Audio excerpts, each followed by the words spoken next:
Olá, pessoas! Se você já está há um tempo aqui nesse canal, deve ter visto em alguns outros vídeos que eu já falei sobre a Previdência Social, nosso querido INSS. Mas todas as vezes foram assim meio que na força do ódio. Hoje eu vou tentar falar sobre isso de uma maneira mais calma. Pelo menos eu vou começar, né, assim, porque esse assunto costuma me tirar do eixo bem fácil. Eu já gravei esse vídeo antes, só que ele ficou extremamente longo. Eu falei por 25 minutos porque eu sou uma pessoa que falo demais. Então agora eu vou gravar novamente e vou dividir em duas partes, para ninguém morrer de tédio enquanto está me escutando. Vamos começar primeira coisa, entendendo como é que funciona supostamente o INSS. Para que serve a Previdência Social? A Previdência Social serve para amparar aquelas pessoas que estão em situação de vulnerabilidade, seja porque tem algum tipo de deficiência, porque está doente, porque já trabalhou a vida inteira e não consegue mais trabalhar, e essas coisas. E então você trabalha e você contribui para a Previdência Social com uma porcentagem do seu salário, que é definida baseada em quanto você ganha, em qual que é o valor do seu salário. E depois de muito tempo que você contribuiu, supostamente você pode se aposentar, porque você já trabalhou a vida inteira. Ou, se você fica doente e não pode trabalhar, você vai receber um auxílio-doença.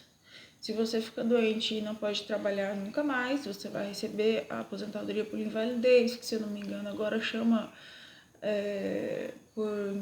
aposentadoria por incapacidade permanente, alguma coisa assim. E para isso você vai ligar no 135, entrar no aplicativo e vai marcar uma perícia, vai lá na perícia, vai apresentar os exames e os laudos que você tem e o benefício vai ser concedido. Falando assim é muito bonito, mas não é assim que funciona. E a maioria das pessoas sabe muito bem que para conseguir um benefício, seja ele qual for, da Previdência Social, o desgaste que você tem que passar é muito grande. Isso aliado ao nosso SUS, que tem esperas tremendas para uma consulta com um especialista, torna a vida das pessoas um inferno. Por exemplo, meu pai esperou 3 anos para conseguir uma consulta com um reumatologista no SUS. Então, se você tem um problema reumatológico, como é o caso dele, que é uma doença degenerativa crônica, e precisa passar pelo INSS, porque essa doença, inclusive, está listada naquelas 14 doenças que dispensam carência, que são graves e que aposentam, você tem que passar por um reumatologista para conseguir diagnóstico. E a consulta no SUS demora 3 anos para sair. Isso, além disso, o fato de que você chega lá na perícia, você apresenta a documentação.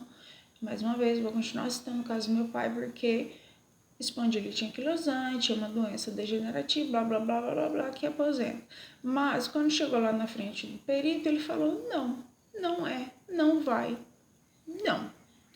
E aí ele teve que entrar na justiça para conseguir a aposentadoria, que supostamente deveria ser fácil, já que ele tinha o diagnóstico em mãos. Então, tudo isso é um acumulado de coisas que deixa as pessoas, os trabalhadores especificamente, né? Porque quem tem muito dinheiro não tá nem aí para isso. As pessoas que trabalham, pessoas comuns como eu e você que está assistindo o vídeo, numa situação completamente de desamparo, de humilhação, de, assim, das heranças que eu tenho, dos legados que eu tenho do câncer e do transplante. A pior sequela é o INSS, é ter que lidar com o INSS. é ter que brigar para conseguir provar as limitações e as incapacidades. É a pior coisa que tem. Então vamos falar primeiro de uma coisa que a gente escuta muito. Tenho certeza que você já ouviu no jornal, algum ministro, presidente, o escambau A4 falando que a Previdência Social está falida, a Previdência Social não tem dinheiro para pagar os beneficiários. A Previdência Social é um sistema deficitário. Mas será mesmo que é um sistema deficitário? Será mesmo que está faltando dinheiro para o INSS? O problema da Previdência Social é a falta de dinheiro? Assim, a gente tem todo o mercado de trabalho, todas as pessoas que estão devidamente registradas e trabalhando, contribuindo para o INSS, para a Previdência Social, de forma automática, vem descontado na folha. Não é uma opção. A gente fala contribuição e dá a impressão que você está fazendo uma oferta voluntária. Não é verdade. A contribuição previdenciária é uma obrigação, é um tributo que deve ser pago. O não pagamento configura crime, é considerado fraude. Então a gente tem esse monte de gente que trabalha, tudo bem, estamos no momento de alto desemprego, mas ainda assim a gente tem um monte de gente que trabalha e contribui para o INSS. E existe também o INSS patronal, que é a parte que as empresas pagam, que é 20%, se eu não estou enganada, do valor do seu salário. A sua empresa acrescenta 20% desse valor e faz a contribuição do INSS patronal, mais o repasse do dinheiro que ele recolheu dos funcionários da folha de pagamento. Então, a gente tem tudo isso e falta dinheiro. Você deve ter conhecido já alguém, acho que eu já falei isso, né? Sobre a novela de Conseguir um Benefício. É isso, desculpa, vamos pra frente aqui. Tá. E aí a gente tem essas pessoas tentando benefícios. Isso é um transtorno, primeiro de forma administrativa, que você tem que lidar administrativamente no INSS. Geralmente isso vai para a área judicial, então a gente tem correndo na justiça uma quantidade imensa de processos de pessoas que estão requerendo um benefício que é de direito delas, atravancando o sistema judiciário, que tem que lidar com esse monte de processos, de coisas que não deveriam ser um processo judicial, deveriam já ter sido reconhecidas, já ter sido pagas.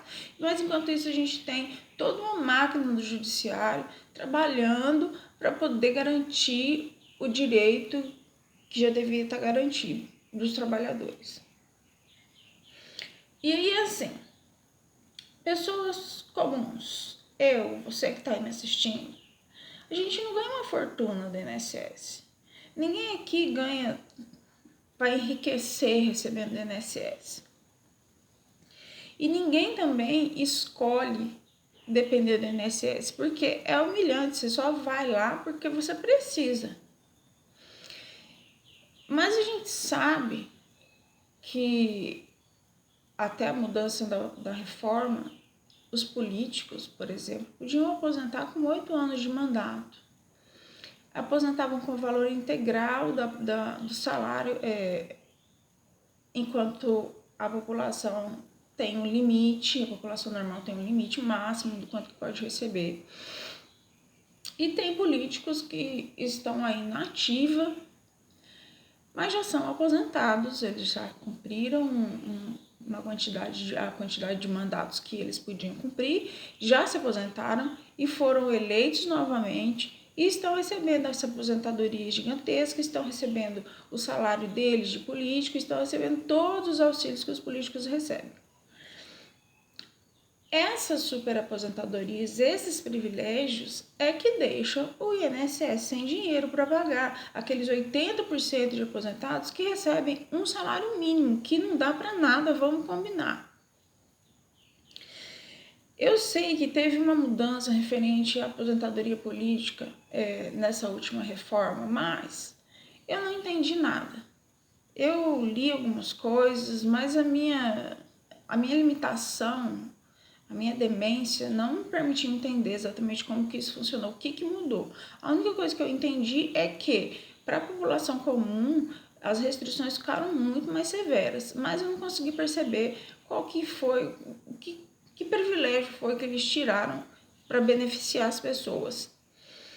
Se você que está aí me assistindo consegue me explicar isso de uma forma fácil, deixa aqui nos comentários, porque eu tenho certeza que essa é a dúvida de muitas pessoas. Então, estamos aqui. Falta de dinheiro, aposentadorias enormes sendo pagas, pensões e as pessoas precisando e não sendo pagas. E aí a gente chega numa outra questão que eu acho ainda pior do que essa, que são as dívidas previdenciárias. O que são dívidas previdenciárias? Primeiro que pessoas trabalhadoras não têm dívidas previdenciárias, porque lá na sua folha de pagamento, a empresa já recolhe o valor do INSS do funcionário. Você nem chega a pegar esse dinheiro, você não pega esse dinheiro e paga. Esse dinheiro não chega na sua mão. Então, quem é que tem dívida previdenciária? Empresas. Quem tem dívida previdenciária são as empresas que recolhem esse valor e não repassam para a Previdência, que não pagam o INSS patronal. E, como eu já disse lá no começo, é uma fraude, é um crime. E você pensa, não é o Zé da esquina, o mercado do bairro, que tem dívidas previdenciárias. Quem tem dívidas previdenciárias são os grandes bancos, a JBS, Marfrig, Eldorado Celuloses, eu não sei que empresa é essa, mas sei que é de papel. Avan, são essas big empresas que têm donos milionários que não pagam a previdência. E aí, eu estava dando uma olhada para poder gravar esse vídeo e eu vi uma notícia de 2019 que é assim, é um tapa na cara de todo trabalhador. Segundo a notícia, o presidente do banco Itaú/Bradesco, eu nem sabia que Itaú e Bradesco era do mesmo dono, mas parece que são. Então, o presidente do banco Itaú/Bradesco comemorou um lucro líquido de 13,9 bilhões de reais.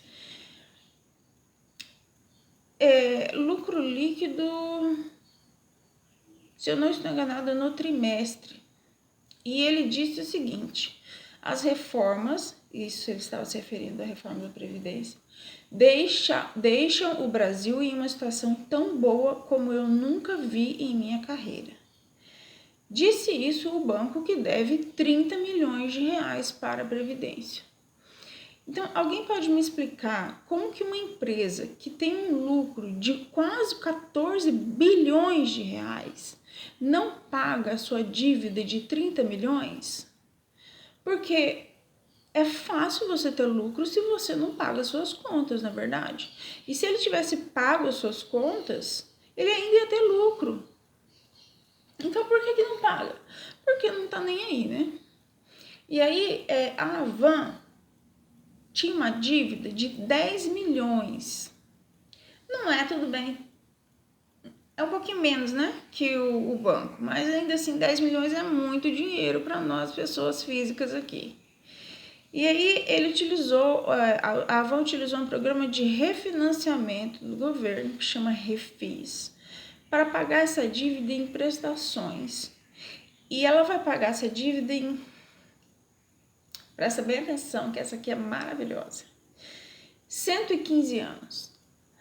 Eu vou morrer, minha filha vai morrer, se eu tiver netos eles vão estar no leito de morte e a Avan não vai ter terminado de pagar essa dívida ainda.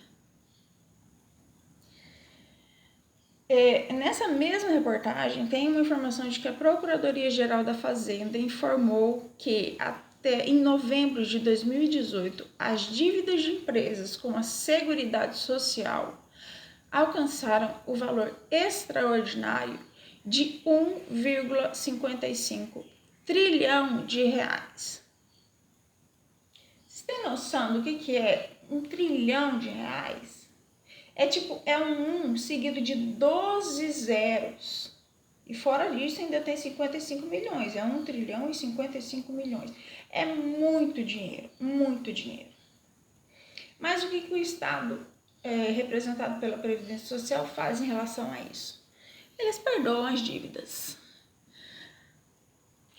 Eles perdoam a dívida de um dinheiro que não é deles. Porque quando a Previdência Social foi criada como uma poupança do trabalhador, foi tipo assim, vocês não sabem guardar dinheiro, o que é uma verdade. Então o Estado vai se colocar na posição de guardador desse seu dinheiro e vai liberar conforme as pessoas precisam desse dinheiro. Então esse dinheiro não é do governo, esse dinheiro não é da Previdência Social, esse dinheiro é das pessoas que trabalham. Mas eles se veem no direito de perdoar essas dívidas. Então o que acontece? Esse dinheiro pertence àquelas pessoas que estão lá na fila tentando se aposentar. Esse dinheiro pertence àquelas pessoas que tiveram seus benefícios negados arbitrariamente. Esse dinheiro pertence a mim, esse dinheiro me pertence. Que passei pelo inferno das quimioterapias, que fui condicionada com uma quimioterapia assim, super tóxica, que passei pelo transplante, que convivo com um sistema imunológico que não é meu. Esse dinheiro pertence a mim. Eu não estou perdoando dívida, eu quero que pague a dívida. Porque o sistema está falido, não está? Por que vocês estão perdoando dívida de um sistema que está falido? Então, e aí, como que isso parece para mim? Lembra lá no começo que eu falei que o não pagamento da contribuição previdenciária é fraude, é um crime? Aí o Estado vai lá e perdoa. Qual que é a mensagem? A mensagem é assim, minha empresa querida, você não pagou a Previdência Social? Não, que dó. Vem aqui que o papai Estado vai perdoar a dívida para você. E assim, a Previdência Social sanciona um crime. Ela pega um crime e torna ele legítimo quando ela abre mão desse dinheiro que não foi pago. E aí, eu vou parar por aqui, porque eu já tô começando a ficar com um vídeo gigantesco de novo. E no próximo vídeo, eu já vou gravar agora, mas vocês vão demorar uma semana para ver. Eu vou falar sobre uma outra coisa muito irritante, que é o perito da Previdência Social. Mas segura esse assunto que vem depois. Deixa aqui no comentário qualquer história que você tenha sobre a Previdência Social e vamos contar para todo mundo. Curte, compartilha esse vídeo, se inscreve no canal e vamos continuar essa conversa. Tchau!